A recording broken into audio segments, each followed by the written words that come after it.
नमस्कार, अंतर्राष्ट्रीय खबरों के इस विशेष कार्यक्रम खबर दुनिया की में आप सभी का स्वागत है। मैं हूं निखिल सिंह। आज हम एक ऐसे दौर में हैं जहां दूरियां सिमट गई हैं। दुनिया एक वैश्विक गांव में तब्दील हो गई है। दुनिया के एक हिस्से में अगर कुछ घटित होता है तो उसकी गूंज हर ओर सुनाई देती है। तेजी से बदलते वैश्विक घटनाक्रम से हम खुद को अलग नहीं रख सकते। लिहाजा अगले आधे घंटे में हम आपको दिखाएंगे इस हफ्ते की दुनिया भर की वो सभी अहम खबरें जिनसे आपका और हमारा सबका सरोकार है। खबरें होंगी अंतर्राष्ट्रीय राजनीति की, साथ ही फिल्म, संगीत, कला और संस्कृति जगत की। लेकिन सबसे पहले शुरुआत दुनिया भर की बड़ी खबरों के साथ। मिस्र में रूसी विमान दुर्घटनाग्रस्त, विमान में सवार सभी लोगों की मौत। आतंकी संगठन आईएस ने विमान को मार गिराने का किया दावा, रूस और मिस्र ने किया खारिज। सीरिया में शांति बहाली के प्रयासों को तेज करने पर वियना बैठक में बनी सहमति। सीरिया में अमेरिकी टुकड़ियां भेजने के फैसले पर रूस की चेतावनी, क्षेत्र में छिड़ सकता है छद्म युद्ध। युद्धग्रस्त दक्षिण सूडान में 40 लाख लोगों के सामने पेट भरने की गंभीर समस्या। संयुक्त राष्ट्र ने जारी की चेतावनी, 30,000 लोगों की स्थिति बेहद दयनीय। ब्रिटेन के पूर्व प्रधानमंत्री टोनी ब्लेयर ने इराक युद्ध के लिए मांगी माफी। कहा, जंग बना आईएस के सामने आने की वजह। अमेरिकी राष्ट्रपति पद के उम्मीदवार डोनाल्ड ट्रंप ने मिलाया ब्लेयर के सुर में सुर। और दक्षिण और उत्तर कोरिया के बिछड़े परिवारों का बरसों बाद मिलन। बहा जज्बात का समंदर, बरसों की बेबसी और बेचारगी की कसक आंसू बनकर निकले।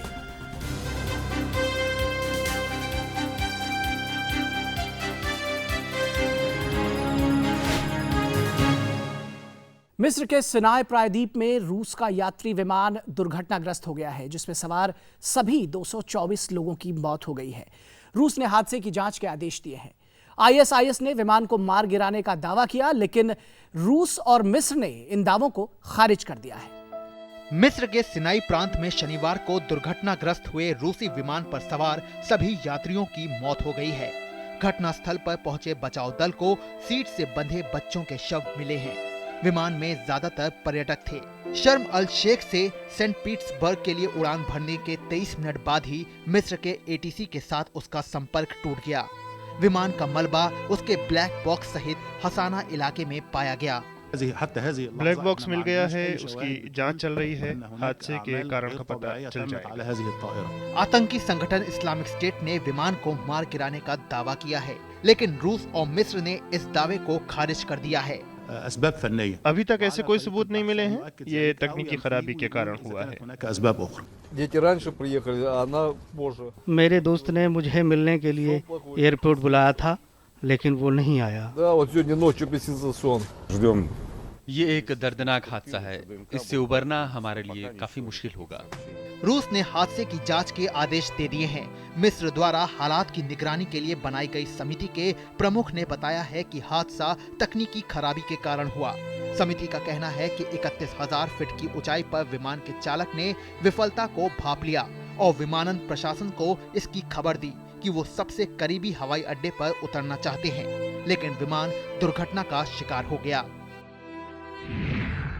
जून में हुए चुनाव में किसी भी दल को बहुमत न मिलने के कारण तुर्की में आज फिर से वोट डाले गए। पिछले चुनाव में सत्तारूढ़ दल एके पार्टी को 258 सीटें मिली, जबकि बहुमत के लिए 276 सीटें चाहिए थी। सरकार बनाने के लिए एके पार्टी ने सिर्फ रिपब्लिकन पार्टी से बातचीत की थी, जो विफल हो गई थी।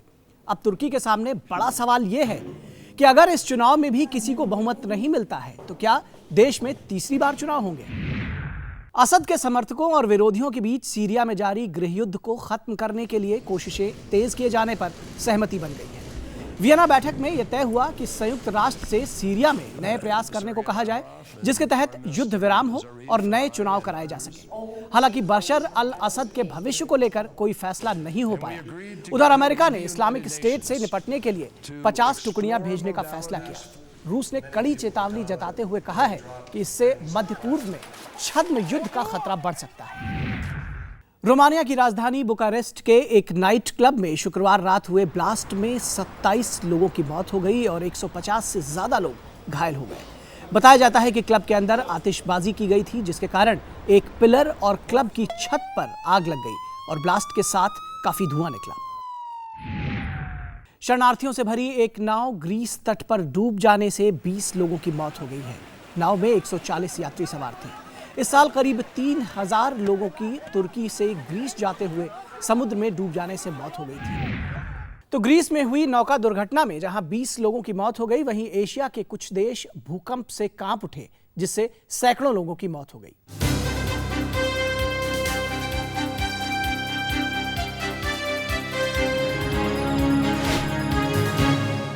सोमवार को जबरदस्त भूकंप के झटके से अफगानिस्तान से लेकर उत्तरी पाकिस्तान तक धरती थर्रा गई, जिससे करीब 380 लोगों की मौत हो गई। रिक्टर स्केल पर इसकी तीव्रता 7.5 मापी गई।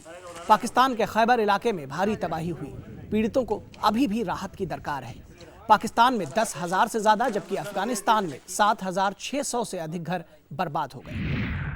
चीन ने प्रति परिवार एक बच्चे की नीति को खत्म कर दिया है। चीन में अब 2 बच्चे पैदा करने की इजाजत होगी।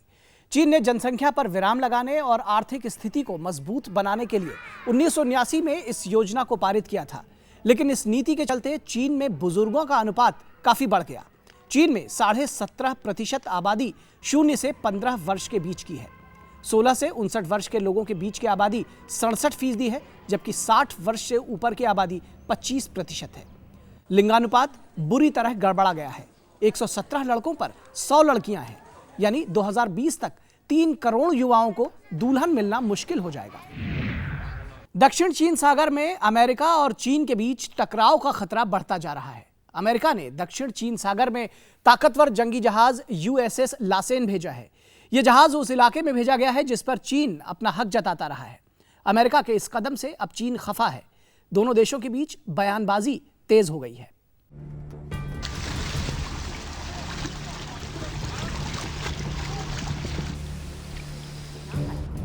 लहरों पर दबदबा कायम करने के लिए चीन और अमेरिका आमने सामने हैं। मामला दक्षिण चीन सागर का है। ये प्रशांत महासागर का एक हिस्सा है। सिंगापुर और मलक्का जलडमरू मध्य से लेकर ताइवान जलडमरू मध्य तक 35 लाख वर्ग किलोमीटर में फैला है ये इलाका। लंबे समय से चीन खुद को इस इलाके का सिकंदर बताता रहा। ऊर्जा संसाधनों और हर साल 70 खरब डॉलर व्यापार वाले इस इलाके पर वर्चस्व की जंग जारी है। रणनीतिक महत्व वाले इस इलाके के कई दावेदार हैं। यहाँ स्थित स्प्रेटली द्वीप, पैरासेल द्वीप, स्कारबोरो रीफ पर ताइवान, फिलीपींस, वियतनाम, ब्रुनेई और मलेशिया भी दावा ठोकते रहे हैं। पैरासेल द्वीप समूह पर 1974 तक चीन और वियतनाम का कब्जा रहा। 1974 में दक्षिण वियतनाम और चीन के बीच झड़प के बाद चीन ने पूरे द्वीप समूह पर अपना कब्जा जमा लिया। चीन ने 2013 में पानी में डूबे इस रीफ क्षेत्र को कृत्रिम द्वीप में तब्दील कर दिया। अमेरिका की नजर में ये अवैध है। अमेरिका का आरोप है कि चीन इसे नौसैनिक अड्डे के रूप में विकसित कर रहा है। कृत्रिम द्वीप के आसपास के 12 नॉटिकल मील इलाके को चीन अपना टेरिटोरियल लिमिट बताता है। अमेरिका का कहना है कि अंतर्राष्ट्रीय कानून के अनुसार कृत्रिम द्वीप बनाने के बाद उस द्वीप के चारों ओर नई समुद्री सीमा निर्धारित करने का अधिकार नहीं मिल जाता। लिहाजा इलाके की निगरानी के लिए अमेरिका ने USS लासेन पोत तैनात कर दिया है। चीन इसे शांति और स्थिरता के लिए खतरा बता रहा है, तो अमेरिका इसे मुक्त नौवहन अधिकार के लिए जरूरी बताता है। पाकिस्तान के बलूचिस्तान में आवाम और सेना के बीच खाई लगातार बढ़ती जा रही है। मानवाधिकार के हनन के नए नए मामले प्रतिदिन सामने आ रहे हैं। सेना के सामने बेबस आवाम का गुस्सा 7 समुंदर पार अमेरिका में फूट रहा है। इसका जिक्र हमने अपने शो में पिछले हफ्ते किया था। देखते हैं क्या है बलूचिस्तान की समस्या। बंजर जमीन, धूल भरी आंधी और बर्बर लड़ाकू कबीले, यही पहचान है पाकिस्तान के प्रांत बलूचिस्तान की। कबायली कानून ही सर्वोच्च हैं। पाकिस्तान के वजूद के साथ ही जुड़ा है इसकी आज़ादी का अभियान। 1944 में बलूचिस्तान की आज़ादी का रास्ता साफ हो गया था, लेकिन सामरिक और आर्थिक रूप से अहम इस हिस्से पर पाकिस्तान ने बंदूक की नोक पर 1947 में कब्जा जमा लिया। बलूचिस्तान ने कभी इसे मंजूर नहीं किया और विद्रोह पर उतर आया। सड़कों पर उतरा आंदोलन आज भी पूरी ताकत के साथ जिंदा है। वक्त के साथ यह आंदोलन गुरिल्ला जंग में तब्दील होता जा रहा है। अब तक 5 बड़े आंदोलन हो चुके हैं, जिसे सेना ने बेरहमी से कुचल दिया।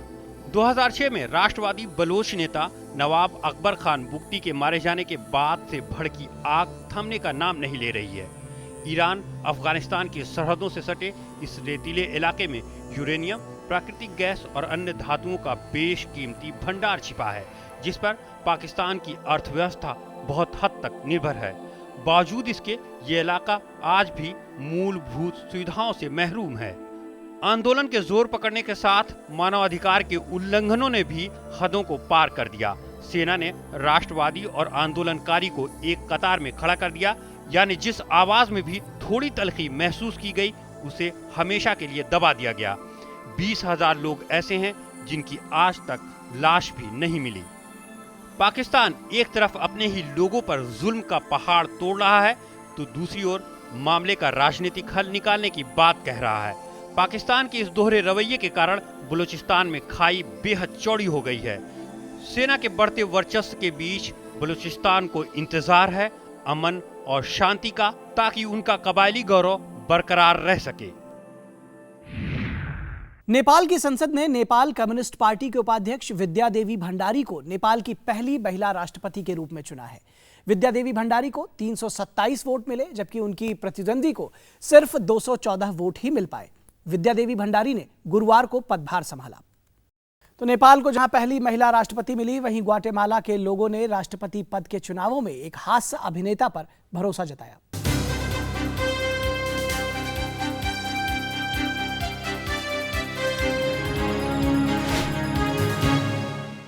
पूर्व टीवी हास्य अभिनेता जिमी मोरालेस ग्वाटेमाला के नए राष्ट्रपति चुने गए हैं।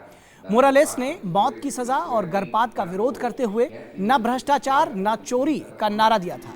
निवर्तमान राष्ट्रपति को धोखाधड़ी और भ्रष्टाचार के आरोप में गिरफ्तार किए जाने के कारण इस्तीफा देना पड़ा था। ब्रिटेन के पूर्व प्रधानमंत्री टोनी ब्लेयर ने यह माना है कि इराक की बदतर हालात के लिए वो भी जिम्मेदार हैं।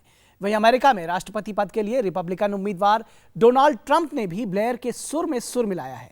अब सवाल यह है कि क्या सचमुच बिलखते इराक को देखकर आत्मग्लानि के ये बोल हैं या फिर एक चुनावी चाल। जलते शहर, चीखती जिंदगियां, शिया सुन्नी की बढ़ती खाई, पिछले एक दशक से यही हालात हैं इराक के। जख्मी इराक की इस स्थिति के जिम्मेदार हैं वो मुल्क जिन्होंने इसे जंग के दलदल में ढकेल दिया। ये मानना है ब्रिटेन के पूर्व प्रधानमंत्री टोनी ब्लेयर का, जो 2003 में व्यापक जनसंहार के हथियार ढूंढने के लिए अमेरिका के साथ इराक की जंग में कूद गए। उन्होंने कहा कि गलत खुफिया जानकारी के कारण ये जंग लड़ी गई। इराक को लेकर अमेरिकी राष्ट्रपति पद के दावेदार डोनाल्ड ट्रंप के बोल भी ब्लेयर जैसे ही हैं। उन्होंने कहा कि इराक में सद्दाम हुसैन और लीबिया में गद्दाफी जैसे तानाशाह होते तो दुनिया एक बेहतर जगह होती। सवाल उठता है कि क्या माफी मांग लेने से टोनी ब्लेयर के गुनाह धुल जाएंगे। खून से लथपथ इराक की धरती टोनी ब्लेयर से 10 लाख से ज्यादा अपने लाल की मौत का हिसाब मांग रही है। पूछ रही है कि क्या माफी से शहरों की वीरानी वापस आ जाएगी। रोटी के लिए बिलख रहे बच्चों के पेट की आग क्या ठंडी हो जाएगी। दर बदर की ठोकरें खा रहे लोगों की परेशानियों में क्या कमी आ जाएगी। शिया सुन्नी के बीच भड़काई गई आग क्या बुझ जाएगी? शायद नहीं।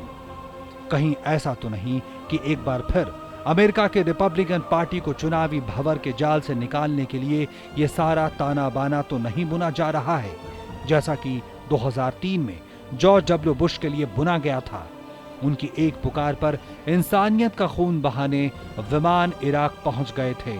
ब्लेयर और ट्रंप एक ही जुबान बोल रहे हैं। कहीं अमेरिकी चुनाव का ये ट्रंप कार्ड तो नहीं। तो इराक की बदहाली को लेकर विकसित देशों के नेताओं ने अपनी गलती मानी। वहीं विकास की नई इबारत लिखने को बेताब अफ्रीकी मुल्कों के नेता नई दिल्ली में जुटे।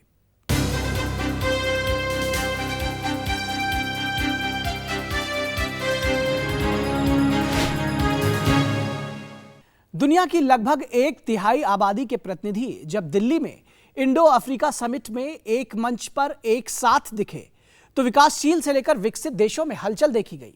यह पहला मौका नहीं था जब अफ्रीकी देशों के साथ कोई देश बैठक कर रहा था। इससे पहले अमेरिका, चीन और जापान भी ऐसे आयोजन कर चुके हैं, लेकिन इस बार अफ्रीकी देशों की एकजुटता जरा हटके थी। यह जरा हटके की सोच ही इस समिट को खास बना गई। आखिर अफ्रीका में ऐसा क्या है खास जो दूसरे देशों को अपनी ओर खींचता है? मानव और प्राकृतिक संसाधनों से भरपूर अफ्रीका निवेश और वाणिज्यिक साझेदारी से विकास की अपनी आकांक्षाओं को नई ऊंचाई देने के लिए तैयार है। दुनिया का दूसरा बड़ा महादेश अफ्रीका उम्मीद, अवसर और संघर्ष के दौर से गुजर रहा है। उम्मीद अवसर इसलिए कि कई अफ्रीकी देशों की समस्याएं अब काबू में है, कई देशों की अर्थव्यवस्था में तेजी से विस्तार हो रहा है, कई देश उथल पुथल का शिकार हैं, तो कई देश दुनिया के विकास की नई उम्मीद बनने की राह पर अग्रसर हैं। रणनीतिक और सामरिक दृष्टि से महत्वपूर्ण अफ्रीका में तमाम विकासशील देशों को संभावनाएं दिख रही हैं। इतना ही नहीं, अफ्रीका में दुनिया के 60% खेती योग्य या खेती की संभावना वाली जमीन है, जो दुनिया की खाद्यान्न की जरूरतों को पूरा कर सकती हैं। मलेरिया और एड्स जैसी बीमारियों को नियंत्रित करने में अफ्रीकी देशों ने बहुत अच्छा काम किया है।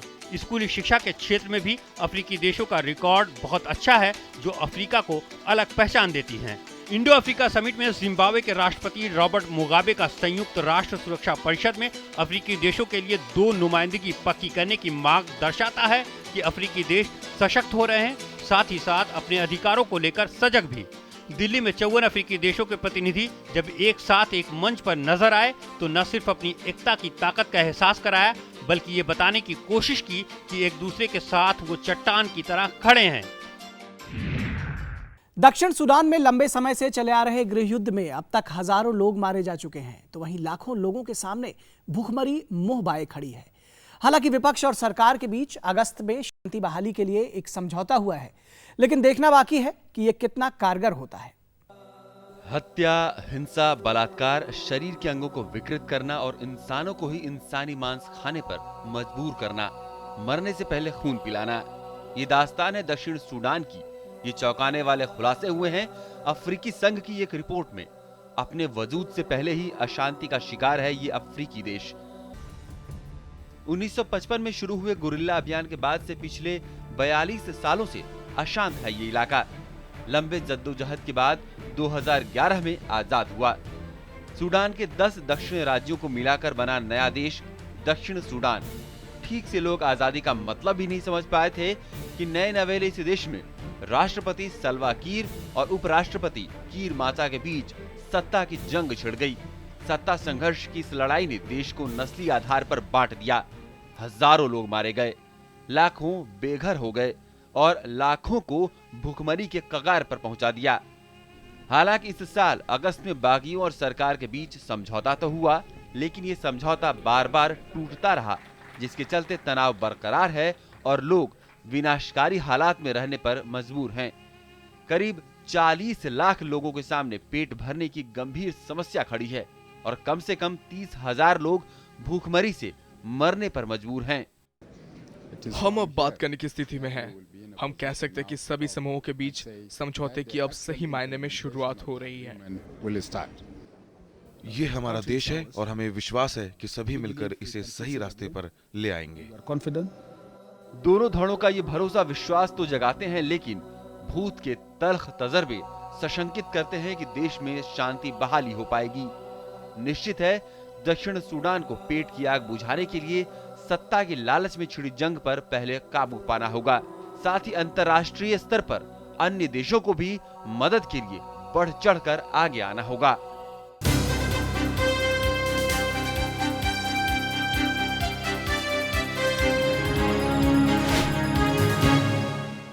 दुनिया के दिल में अब बात दक्षिण और उत्तर कोरिया के उन परिवारों की जो बरसों पहले बिछड़ गए थे, लेकिन पिछले दिनों जब कुछ लम्हों के लिए सरहदों की दीवारें हटीं तो जज्बात का समंदर उमड़ पड़ा।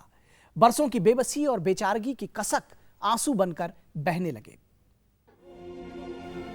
चंद घंटों के लिए ही सही, लेकिन जब सरहदों की पाबंदियां टूटी तो सब्र का बांध भी टूट गया।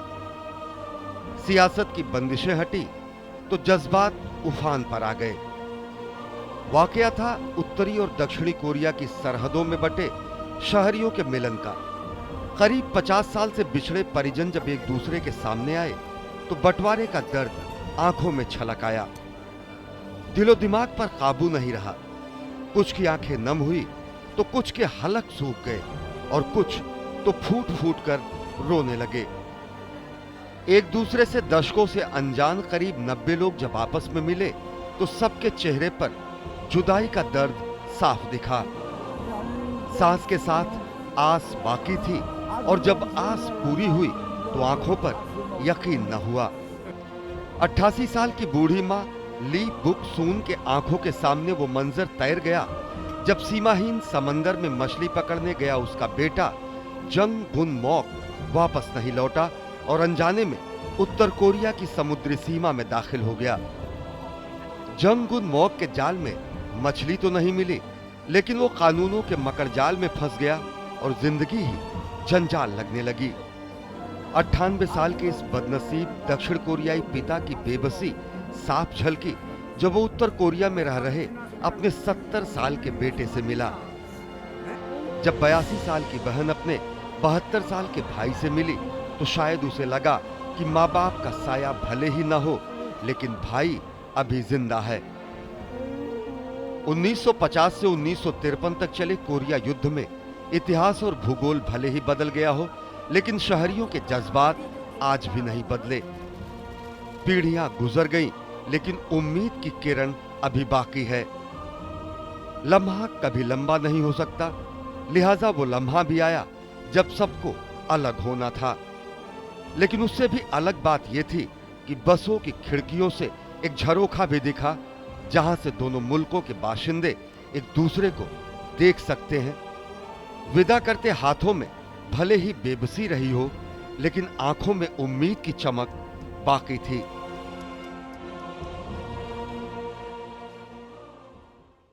खबर दुनिया की कार्यक्रम के आज के अंक में बस इतना ही।